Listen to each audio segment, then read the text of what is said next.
Bonjour à toutes et à tous. Aujourd'hui, top des 3 livres qui ont changé ma vie de femme qui a vécu un burn-out. Alors d'ici la fin de ce live, vous aurez 3 livres pour prendre conscience que vous pouvez vivre vos rêves, transformer votre vie et pour vous aimer avec y avoir de la bienveillance envers vous-même. Alors pour ceux et celles qui ne me connaissent pas, je suis Laurent Ché, j'accompagne les femmes qui ont vécu un burn-out à retrouver de l'énergie et à revivre pleinement, notamment avec des outils de pleine conscience. Alors, j'ai donc 3 livres avec moi. Donc, le premier, c'est L'Alchimiste de Paulo Coelho. C'est mon livre préféré. Je l'ai découvert en 2001 par une amie qui nous l'a prêté et donc ça m'a mis sur la route du développement personnel. Alors j'ai relu plusieurs fois le livre car à la première lecture, j'ai eu l'impression que c'était une histoire banale.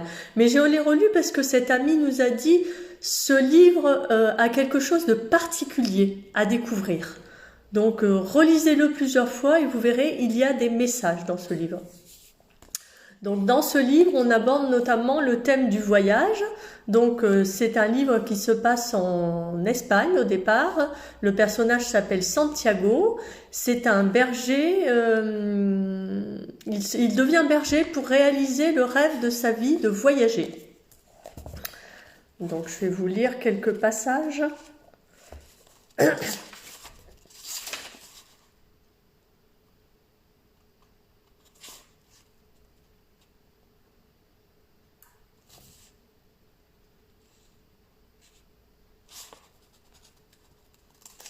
Alors, le fait de voyager m'a attirée car bonjour à vous, c'est la personne qui vient d'arriver, bienvenue. Ce thème du voyage dans l'alchimiste de Paulo Coelho m'a attirée car j'avais cette envie dès l'âge de 13 ans. J'ai parcouru l'Europe jusqu'à mes 25 ans, seule et avec des amis.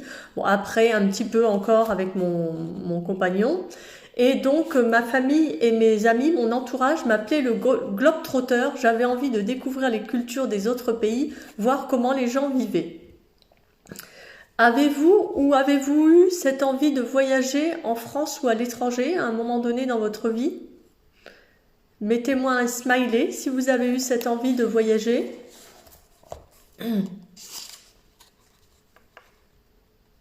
Moi, maintenant, j'ai envie d'aider les femmes de différents pays où on parle français. Alors ensuite, il y a le thème du rêve. Suite à un rêve qu'il a fait plusieurs fois, il part en quête, le même rêve qu'il a fait plusieurs fois, il part en quête d'un trésor au pied des pyramides. Pour moi, on a tous des rêves au fond de nous. Ça donne un sens à notre vie et ça la rend plus pétillante.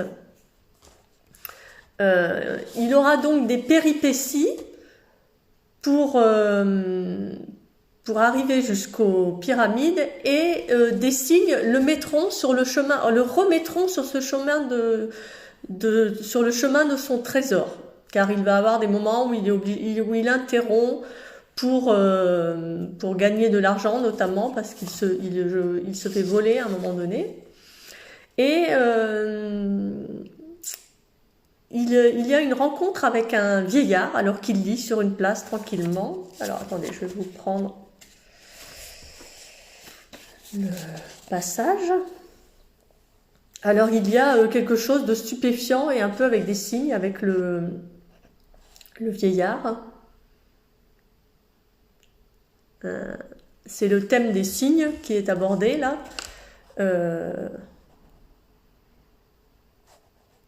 La voici. À un moment donné de notre existence, nous perdons la maîtrise de notre vie qui se trouve dès lors gouvernée par le destin. C'est là qu'est la plus grande imposture du monde. Pour moi, ça ne s'est pas passé de cette façon, dit le jeune homme. On voulait faire de moi un prêtre et j'ai décidé d'être berger. C'est mieux ainsi, dit le vieillard, parce que tu aimes voyager. Il a deviné mes pensées, se dit Santiago, car il ne lui a pas dit qu'il aimait voyager. Alors, je vais vous lire un autre passage, page 35. Alors, il est toujours en conversation avec le vieillard. Bonjour à vous, bienvenue. Je vois quelqu'un qui est connecté. Faites-moi un petit coucou si vous voulez. Je ne vois pas qui c'est. Je ne reconnais pas la photo du profil, excusez-moi. Cependant, avant même qu'il n'ait eu le moindre... un, deux, trois, excusez-moi. Qu'il n'eût dit le moindre mot, le vieillard se baissa, ramassa une brindille et se mit à écrire sur le sable de la place. Sur le sable de la place principale de la petite ville, il lut le nom de son père et de sa mère. Il lut l'histoire de son enfance jusqu'à cet instant. Les jeux de son enfance, les nuits froides du séminaire, il lut des choses qu'il n'avait jamais racontées à personne.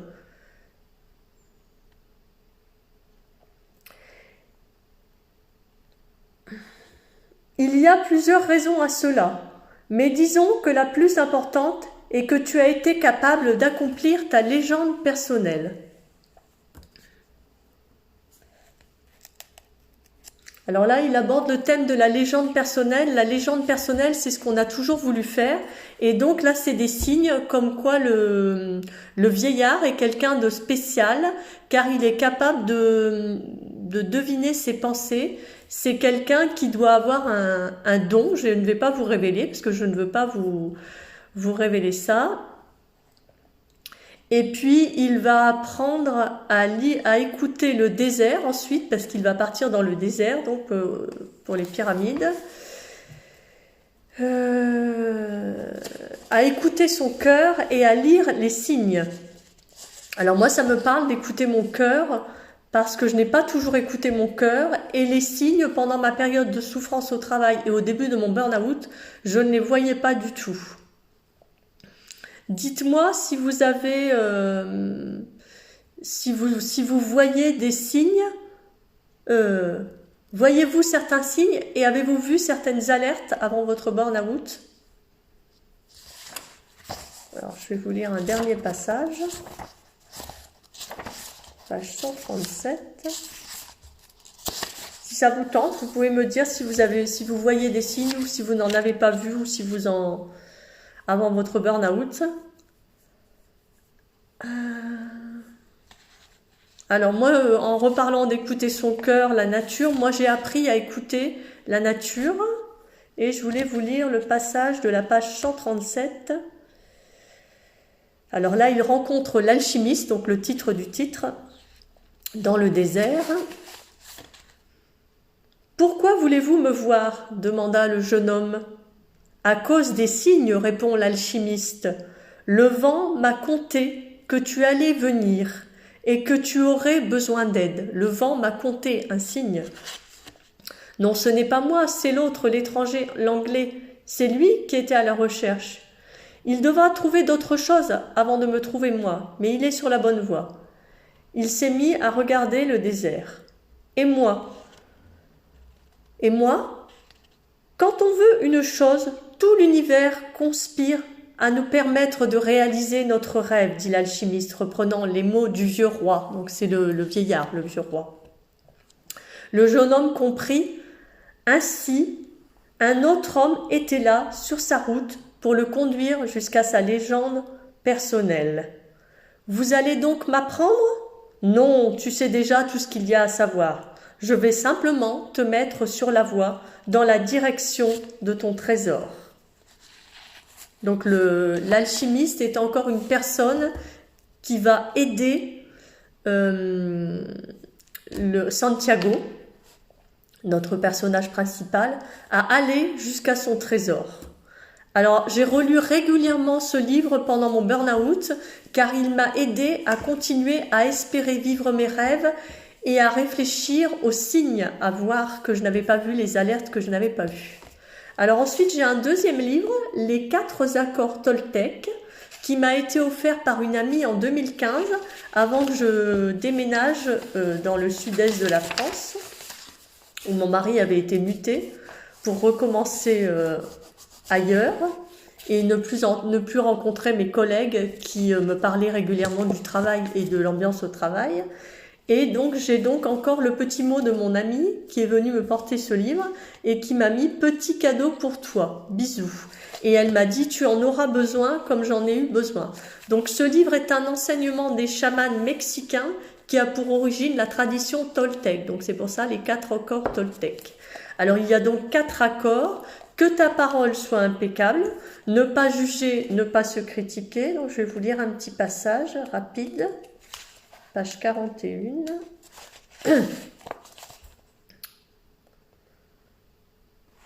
Pour que notre parole soit impeccable, il ne faut donc pas l'utiliser contre soi. Si je vous aperçois dans la rue et que je vous traite d'imbécile, il semble que je me serve de la parole contre vous.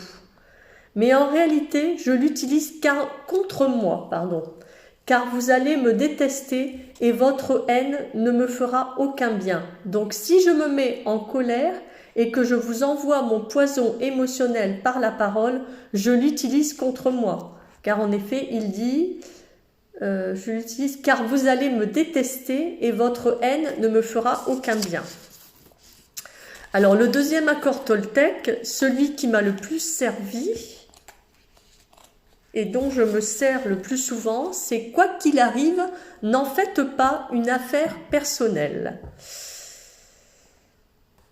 Alors, il m'a beaucoup servi pour la peur du regard et du jugement des autres.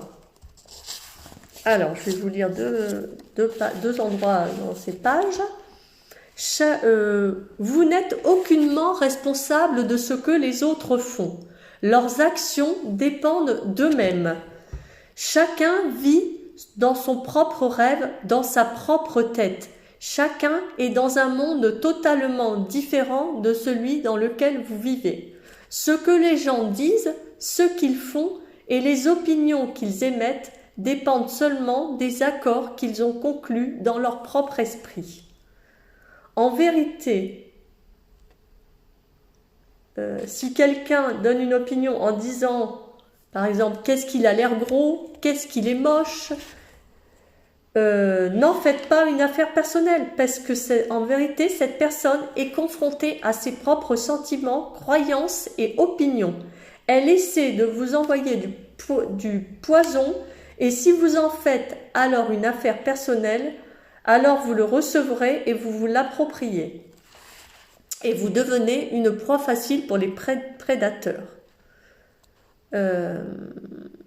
Lorsque vous faites une affaire personnelle de ce qui vous arrive, vous vous sentez offensé et votre réaction consiste à défendre vos croyances, ce qui provoque des conflits.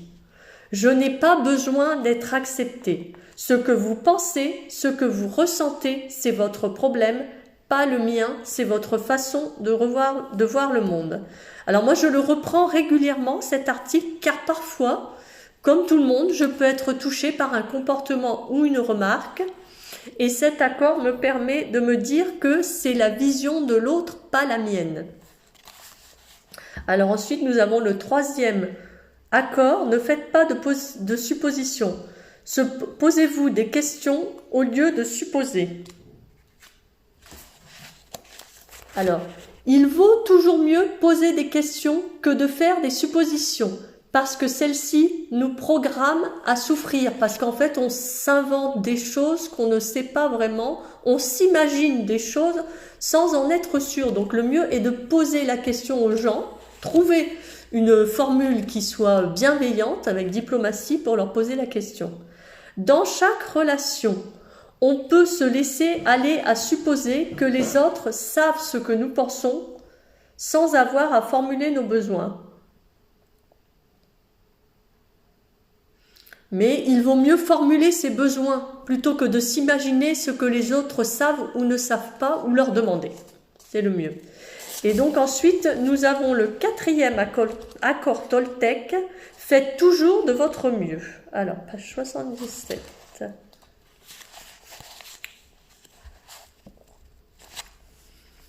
Alors, tu es là pour vivre, pour être heureux et pour aimer. Si tu fais de ton mieux en méditant 2 heures, mais que tu y consacres 8 heures à la place, tu ne seras que te fatiguer. Fais de ton mieux. Et peut-être apprendras-tu que peu importe la durée de ta méditation, tu peux vivre, aimer et être heureux. Si vous faites de votre mieux, vous vivrez votre existence intensément. C'est dans l'action que vous serez intensément heureux. Donc, comme quoi, il faut réfléchir, se poser, mais il faut agir aussi. Voilà, donc voilà les 4 accords Toltec de Don Miguel Ruiz, qui est un livre qui peut être intéressant. Alors ensuite, mon dernier livre, c'est S'aimer pour mieux aimer de Alexandre Lucas. Donc, c'est un livre qui m'a été conseillé par une personne de notre famille qui a suivi une de ses formations et qui a lu plusieurs de ses livres. Donc, d'abord, s'aimer pour mieux aimer les autres ensuite. Alors, on va commencer par la page 21. Donc, d'abord, c'est « Accepte ton corps comme il est aujourd'hui ». Il est essentiel de commencer par accepter ton corps comme il est, car tu as choisi ce véhicule terrestre, car c'est ton corps. Je suis certain que tu as choisi ton corps pour exprimer ton individualité. Alors ensuite, il y a des petites questions. Ton corps, comment le vois-tu? Que n'aimes-tu pas en lui? Qu'aimes-tu en lui? Alors, comment voyez-vous votre corps? Si vous avez envie de me dire, dites-moi. Ou que n'aimez-vous pas dans votre corps? Dites-moi en commentaire si vous avez envie, on pourra en échanger là-dessus. Moi, par exemple, je n'aimais pas la partie haute de mon corps, car j'ai des seins qui sont assez petits et c'est quelque chose qui ne me plaisait pas, notamment quand j'étais adolescente, parce que j'avais des copines qui pouvaient mettre de jolis décolletés et qui avaient de jolies poitrines, et moi moins.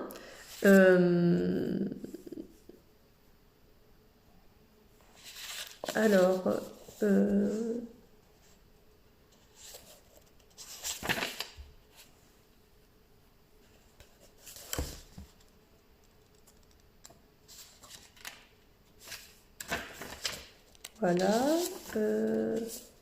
Ce livre parle également de mission de vie, et j'ai toujours su que j'avais une mission de vie depuis mon enfance. Donc après, c'est un livre qui est un petit peu spirituel. Donc le deuxième chapitre, c'est « Aime ton corps, en voyant sa beauté, ton corps est divin ». En effet, notre corps est une merveille et je t'invite à prendre le temps d'y réfléchir et de l'observer. Il est d'une complexité extraordinaire que nous commençons à mieux connaître scientifiquement. Tous ces éléments nous conduisent à l'importance d'aimer notre corps et de le respecter. Oui, aime ton corps physiquement.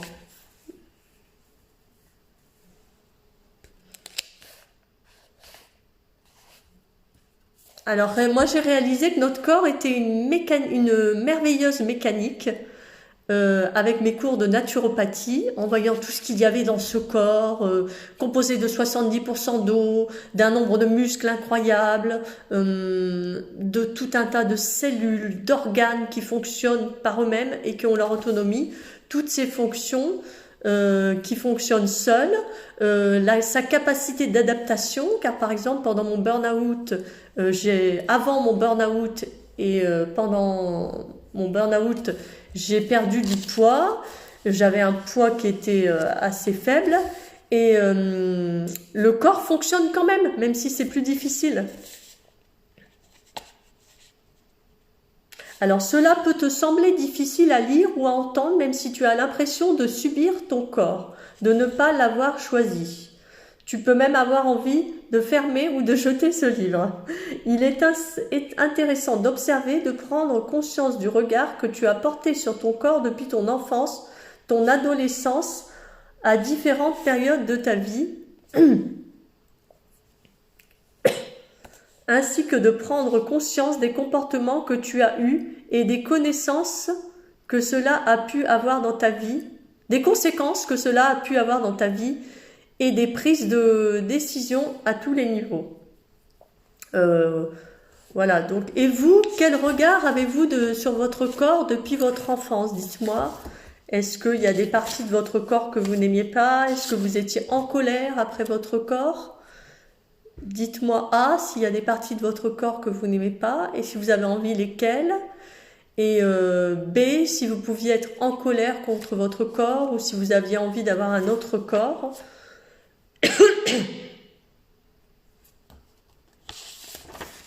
Alors ensuite, la partie suivante, c'est aimer...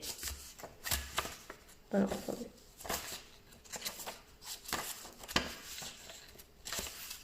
Aime toutes les fonctions de ton corps. Donc par exemple, il dit de prendre conscience de ses mains. Elles ont également plusieurs fonctions. Créer, avec tes mains, tu agis, tu poses des actes multiples et variés. Elles permettent la matérialisation de tes idées. Elles te permettent de t'exprimer par l'écriture, la peinture, la sculpture, le dessin. Tu peux soigner avec tes mains, masser. Elles expriment la tendresse par les caresses. Elles accompagnent, rassurent un enfant qui a peur, se prendre la main pour marcher sur le chemin avec l'autre et les autres. Prendre conscience de tes jambes et de tes pieds. Grâce à tes jambes et à tes pieds, tu peux te déplacer, être dans le mouvement de la vie. Les jambes et les pieds représentent l'ancrage à la terre.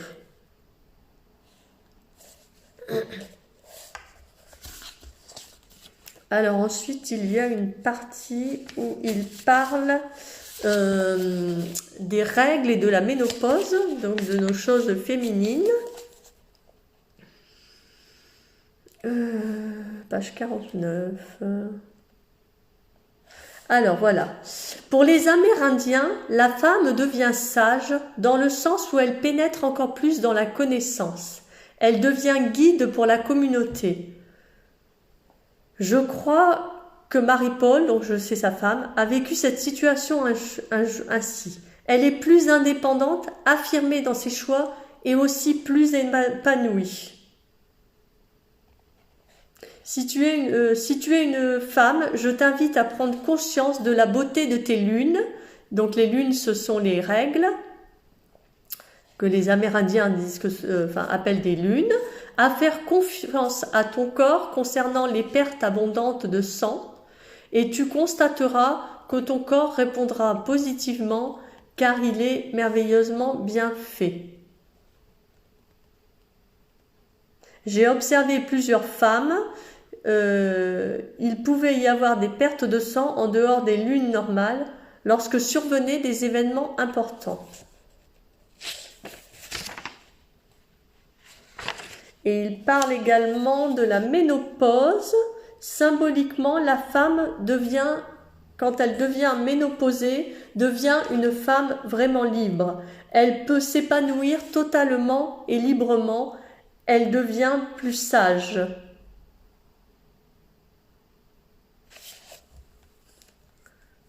Voilà. Je voulais vous demander si vous aviez envie de me partager comment voyez-vous vos règles ou la ménopause ?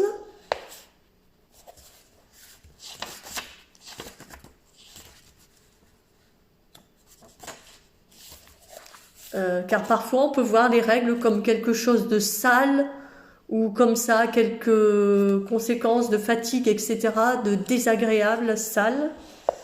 Et je voulais vous faire un parallèle avec l'alchimiste.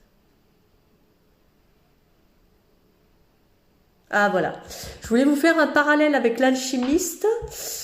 Au fil des mois et des années, je constate que mon corps connaît le chemin de mon âme, la voie du cœur ou ma légende personnelle, celle que j'ai choisie. Mon corps accède à tous les détails de ma vie, ce qui est bon pour mon évolution et mon bien-être. Donc voilà, il fait un parallèle avec la légende personnelle. Mon corps connaît le chemin de mon âme, la voie du cœur ou ma légende personnelle. C'est ce que j'ai toujours voulu faire dans ma vie, la légende personnelle. Donc voilà ces 3 livres. Avez-vous des livres qui vous aident, vous, si vous avez envie de me partager? Ça peut être sympa d'échanger sur les livres qui vous aident et de me dire qui vous aident et de me donner les titres. Avez-vous lu un de ces 3 livres, L'Alchimiste, S'aimer pour mieux aimer ou les 4 accords Toltec? Ou avez-vous envie d'en lire un? Alors je recherche 2 femmes également qui ont fait un burn-out pour tester mon accompagnement. J'ai fait une publication vendredi 22 concernant ça. Donc je vous la mettrai en copie, en lien, en commentaire de ce live si vous voulez la voir. Je vous remercie d'avoir été là pour m'écouter, d'avoir partagé avec moi. Voilà, d'avoir partagé avec moi sur ces 3 livres qui vous donnent des pistes sur le rêve, comment transformer votre vie avec les 4 accords Toltec et des pistes pour s'aimer, pour mieux aimer son corps. Si vous avez envie d'en reparler, nous pourrons en reparler ou de me mettre des commentaires. Et le prochain live sur ma page ici sera donc vendredi 12 février à 10h. Je vous remercie de votre écoute et je vous souhaite une merveilleuse journée. À bientôt. Au revoir.